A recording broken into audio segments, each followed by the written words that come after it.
Okay. Learning purposes only. Interesting 'to. Kasi malaking pera 'to, eh, kung tama 'tong ginagawa ko. Anyway, ito yung market structure. Explain ko 'yan mamaya, market structure. Ngayon, mag-start tayo dito. Ito yung, impulse impulse 'to.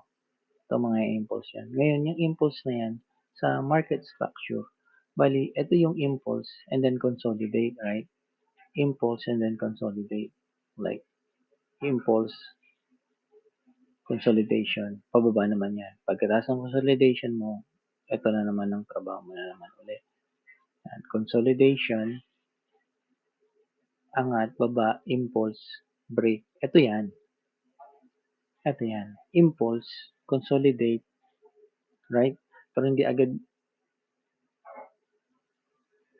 consolidate, impulse. Ito yung impulse. Kung titingnan mo yan ng malapitan, ayan yung impulse. Right? So, nag-consolidate, nag nag-impulse, consolidate, and then ito yung bullish mo resistance, and then ito yung bearish mo na support. Binibreak niyan. Na-break niya, nag-impulse, ito na yung high. Ngayon dito, yung reference candle natin, ito. Yung last candle dito sa mga impulse, yung candle sa dito sa consolidation. Eh siya yung pinakagitnang candle sa consolidation. Kasi ito, impulse yan eh. Parang pinaka-end. Anyway. Basta makikita mo yan. Ma, ma, masasanay ka din dyan. So, yan yung reference candle natin. Yung reference candle, gagamitin natin yan sa pag-create nito. Ito yan. Itong Discord channel. Anong nangyari? Ganito yan. Bullish resistance, trying to find out kung saan siya pupunta. Kasi kung bababa ba siya o tataas siya. Diba? So, binibreak niya yan. Pero habang binibreak niya yan, wala siyang nabibreak sa ilalim. So, mas lamang na tataas siya. So, na-break niya na nga. Ang nag-break sa kanya, itong impulse breaker natin. Pagkatapos niyan, makukuha natin yan, tuturo ko sa inyo. Kasi ang hinahanap natin dito is short. Right? Kung kailan siya mag-short. Kung ito na yung pinaka-highest mo, yan na yung pinaka-divergence mo.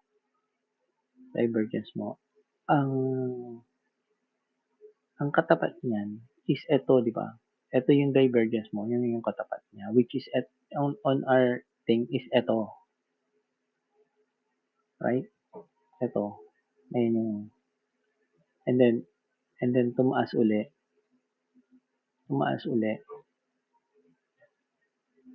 Nag-consolidate na naman, tapos bumaba na naman.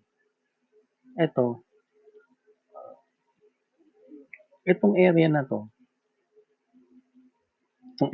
ito yan. Nagtatry, and then nag-impulse siya. Bumaba. Ayan naman ulit. Hindi siya nagkaroon ng impulse dito sa taas.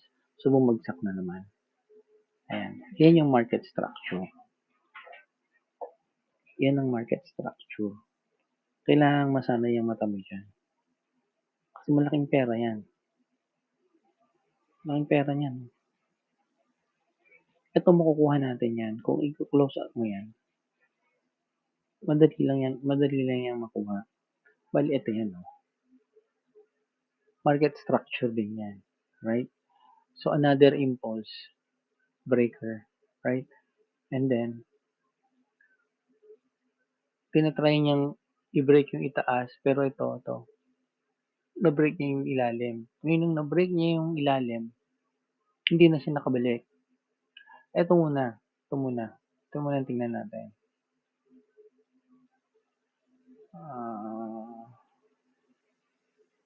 Ito, na-break niya yung ilalim. Pero na-break niya rin tong taas. Right?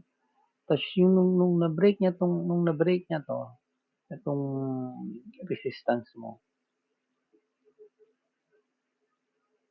yung resistance, ito yung support. Yung support. Nung na-break niya yung support, dapat bababa na yan dito. Pero hindi, kasi na-break niya yung resistance. Nung na-break niya yung resistance mo, umangat siya. Right? Bumaba, pero hindi niya naabot to.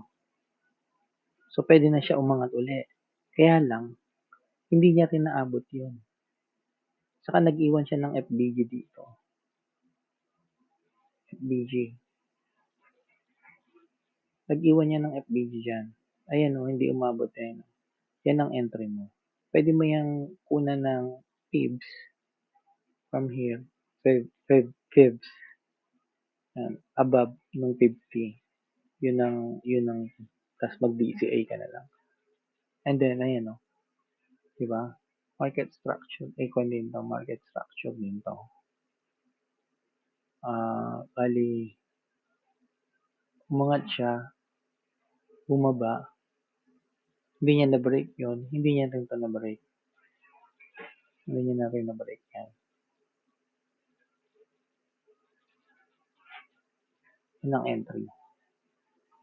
So, kung titingnan mo yan, yan na yun.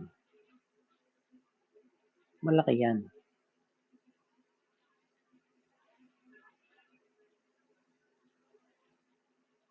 Diba? 20% yan, times 2 mo pa. Ayan yung microstructure. Ito rin yan. Kailangan masana yung mata mo dyan. O masana yung isip mo. Ito rin yan. Umangat, na-break niya, bumaba, umangat uli, and then bumagsak na. Okay? That's it for now.